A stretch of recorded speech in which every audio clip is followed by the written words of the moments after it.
বিসমিল্লাহির রহমানির রহিম। আসসালামু আলাইকুম।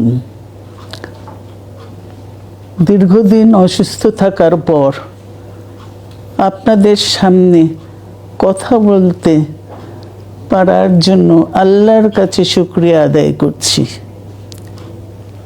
আমার কারাবন্দী অবস্থায় আপনারা আমার কারামুক্তি ও রোগ মুক্তির জন্য সংগ্রাম করেছেন, দোয়া করেছেন।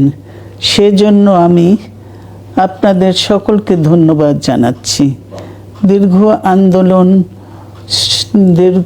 আন্দোলন সংগ্রাম ও ত্যাগের মধ্য দিয়ে আমরা ফ্যাসিবাদী অবৈধ সরকারের কাছ থেকে মুক্তি পেয়েছি।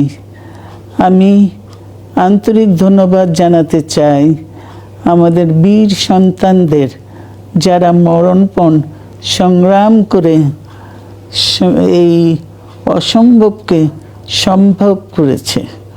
শত শত শহীদদের জানাই শ্রদ্ধা। এ বিজয় আমাদের নতুন সম্ভাবনা নিয়ে এসেছে। দীর্ঘদিনের নজিরবিহীন দুর্নীতি, গণতন্ত্রের ধ্বংসের স্তূপের মধ্য থেকে আমাদের নির্মাণ করতে হবে এক সমৃদ্ধ বাংলাদেশ। ছাত্র তরুণরাই আমাদের ভবিষ্যৎ।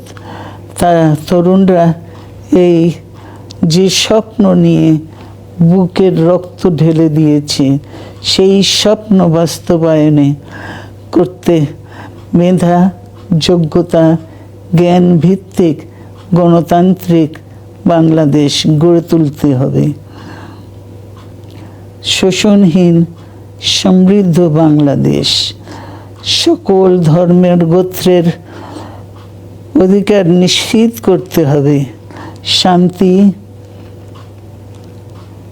প্রগতি আর সাম্যের ভিত্তিতে আধুনিক বাংলাদেশ নির্মাণে আসুন আমরা তরুণদের হাত শক্তিশালী করি। ধ্বংস নয়, প্রতিশোধ নয়, প্রতিহিংসা নয়, ভালোবাসা, শান্তি ও জ্ঞান ভিত্তিক সমাজ গড়ে তুলি। আল্লাহ হাফেজ। বাংলাদেশ জিন্দাবাদ।